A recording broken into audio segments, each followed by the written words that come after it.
Bonjour à tous et bienvenue dans les vidéos de formation PME Pléiade. Dans cette vidéo, nous allons voir comment vous allez pouvoir créer vos horaires très facilement directement dans PME Pléiade. Tout d'abord, connectez-vous à l'application. Nous accédons ensuite au rôle gestionnaire, puis au menu horaires et au sous-menu gestion des horaires. La création d'horaires dans PME Pléiade est une étape obligatoire qui vous permet d'affecter des plages de travail et de repos théoriques à vos salariés. Ces plages de travail et de repos vont permettre d'associer des actions automatiques au pointage des salariés en fonction des plages de tolérance que nous allons voir ensemble. Comme vous allez le constater, les horaires sont des éléments journaliers correspondant à une seule et même journée. Il sera ensuite possible, dans la gestion des modèles et des cycles, de créer des semaines alternées et même des roulements de travail. Vous retrouverez ces explications dans la vidéo des modèles et celle des cycles. Tout d'abord, dans cet écran de gestion des horaires, je vais pouvoir déjà créer un nouvel horaire avec le bouton création d'horaire. Je vais pouvoir accéder à la liste des horaires que j'ai déjà créés, ainsi qu'un certain nombre de zones, notamment le code, le libellé et ensuite les amplitudes de l'horaire.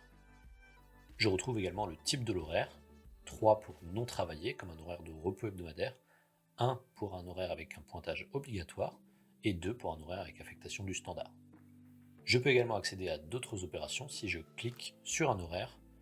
Je peux ainsi accéder au bouton modifier, historiser, dupliquer et aussi supprimer. Nous allons tout d'abord voir différents exemples d'horaires et ensuite nous créerons un horaire ensemble. Je vais d'abord vous montrer l'horaire plage variable. Je clique ensuite sur modifier. J'accède ainsi aux détails de chacune des zones que nous allons voir ensemble. Tout d'abord, le code à renseigner est obligatoire et doit forcément commencer par votre trigramme de paramétrage, qui sont simplement les 3 premières lettres de votre identifiant. Les 2 caractères qui suivent peuvent être des chiffres ou des lettres. Si vous n'avez pas de préférence, nous recommandons la numérotation. Assurez-vous donc bien sûr, quand vous créez un horaire, de connaître les codes disponibles. A noter également que ce code n'est pas utilisé dans d'autres endroits de l'application, permet simplement aux horaires d'avoir un identifiant unique. On distingue ensuite un libellé, dans notre exemple horaire plage variable, une date de début, une date de fin qui permettront, nous le verrons un petit peu plus tard, d'historiser l'horaire, le type, comme je l'ai cité précédemment, obligation de pointage, affectation du standard ou simplement horaire non travaillé. Pour l'horaire variable, c'est un horaire avec obligation de pointage. On définit ensuite le nombre de plages, 2 plages correspondant ici à 4 pointages, une plage correspondant simplement à 2 pointages, comme une équipe postée par exemple. A noter que si vous gérez des pauses supplémentaires, des pauses cigarettes ou des pauses libres en dehors de votre horaire théorique, ce ne sera pas à paramétrer au niveau des horaires, mais à voir avec votre chef de projet. On distingue ensuite la zone heure de début et plage de contrôle qui sont spécifiques aux horaires de nuit, je les aborderai donc à ce moment-là. Le minimum repas permet simplement de décompter une durée minimale lorsque les pointages sont inférieurs à cette durée. L'élément code sur planning sert simplement à être un affichage sur le planning collectif code, et les autres durées ne sont pas utilisées sauf mention spécifique de votre chef de projet. Intéressons-nous dès maintenant à la création de nos différentes plages horaires. Dans l'exemple de cet horaire variable, j'ai donc ici une heure de début à 8h, une heure de fin à midi pour ma première plage, et une heure de début à 13h, puis une heure de fin à 17h sur ma deuxième plage. Je vois ici grâce aux cases à cocher que les différents pointages sont obligatoires. Pour chacune de ces bornes, nous allons pouvoir associer des plages d'action automatique, aussi appelées plages de tolérance, que nous allons pouvoir ici compléter. Dans l'exemple, sur la borne de 8h, le pointage est donc autorisé entre 7h et 9h avec un enregistrement effectif.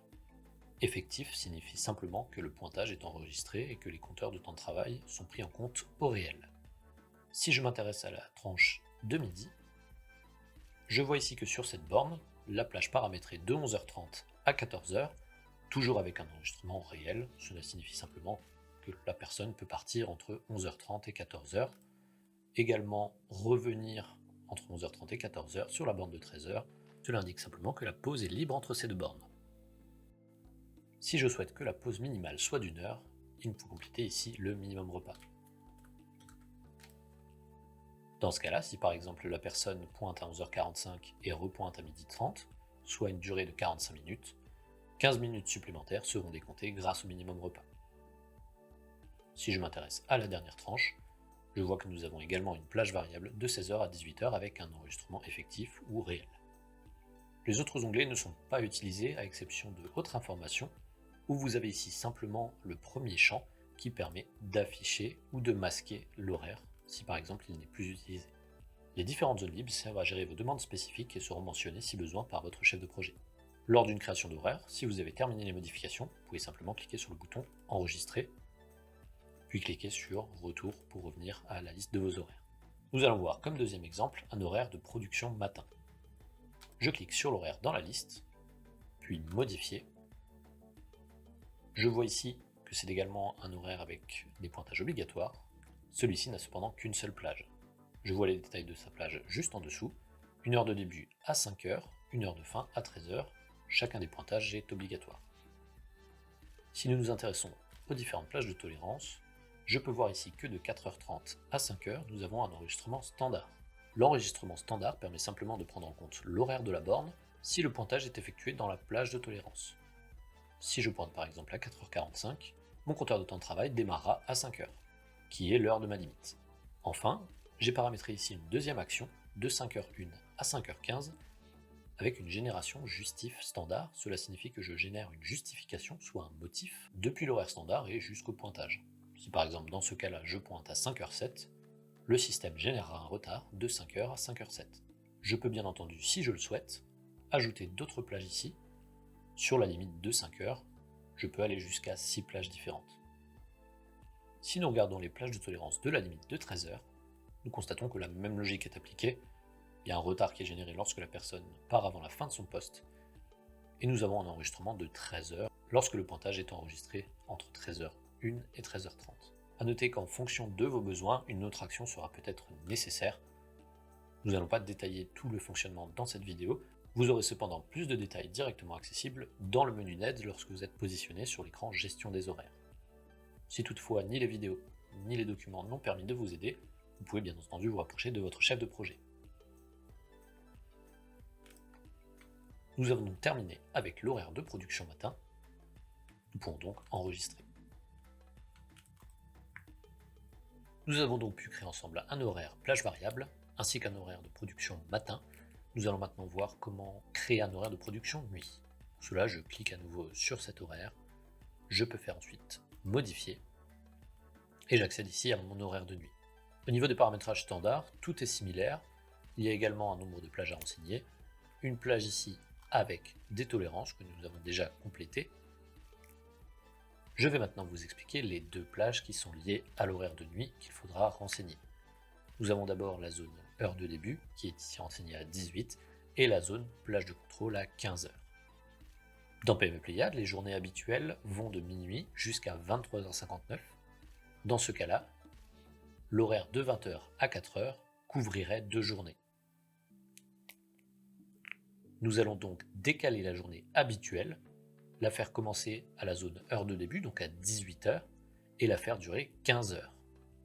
Donc si j'ajoute 15 h à 18, j'arrive simplement à 9 h le lendemain matin. La plage qui sera prise en compte pour mon horaire de nuit sera donc de 18 h à 9 h du matin. Cette plage n'influe pas sur les tolérances, mais il est important de compléter cette zone, sans quoi les pointages seront mal interprétés sur cet horaire de nuit. Nous allons ensuite créer ensemble un horaire de production après-midi.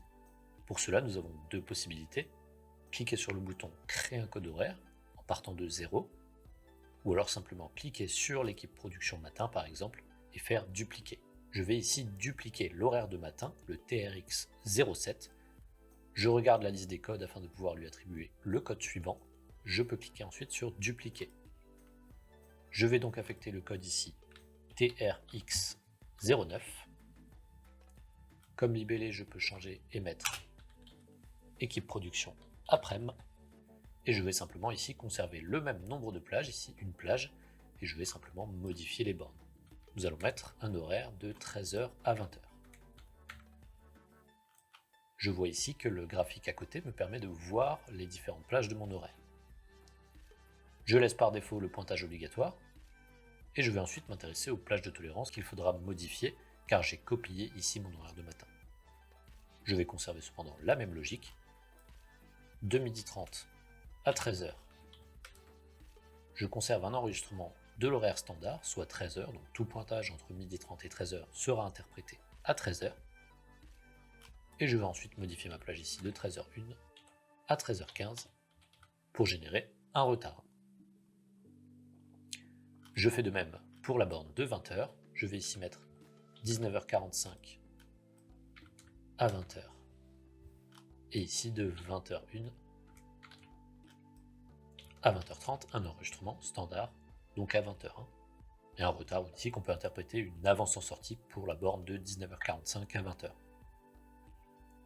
Une fois que j'ai apporté les différentes modifications, je peux simplement cliquer sur le bouton Enregistrer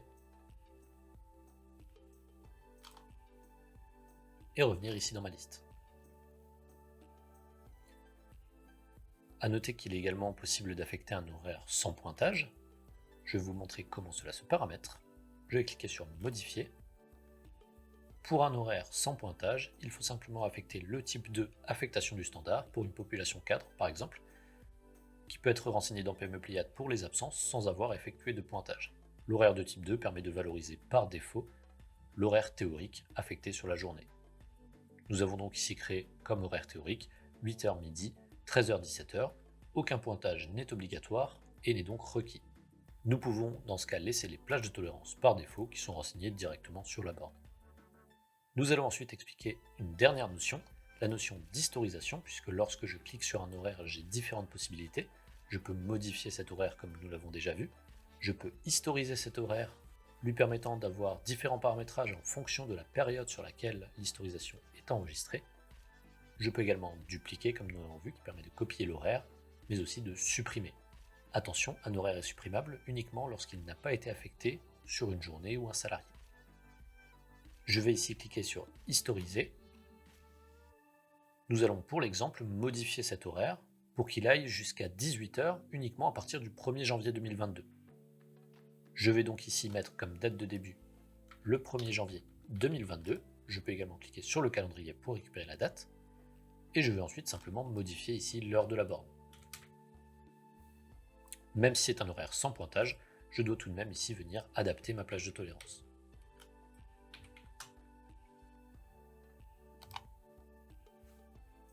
Je vais également modifier le libellé de mon horaire pour pouvoir l'identifier par rapport à l'ancienne version de celui-ci. Je clique ensuite sur Enregistrer. Je peux revenir dans ma liste et je vois qu'ici l'horaire pas de pointage a laissé sa place à l'horaire pas de pointage 2022 avec comme date de début ici au 1er janvier 2022. L'horaire pas de pointage qui est valable jusqu'au 31 décembre 2021 n'est donc plus affiché dans cette liste car nous sommes positionnés sur l'année 2022. Et si je souhaite afficher les horaires des années précédentes, je peux simplement venir cliquer ici dans la liste. La règle est la même, bien entendu, dans l'autre sens. Cet horaire ici, pas de pointage, est affiché car il s'arrête au 31 décembre 2021. Nous ne voyons pas ici l'horaire pas de pointage 2022 qui commence sur la période suivante. Voilà, j'espère que cette vidéo va vous aider à créer vos propres horaires. Si jamais, vous pouvez bien entendu contacter votre chef de projet ou alors vous rendre directement dans l'aide. Lorsque vous êtes positionné sur le menu, vous allez voir les différentes informations ainsi que les vidéos qui seront accessibles.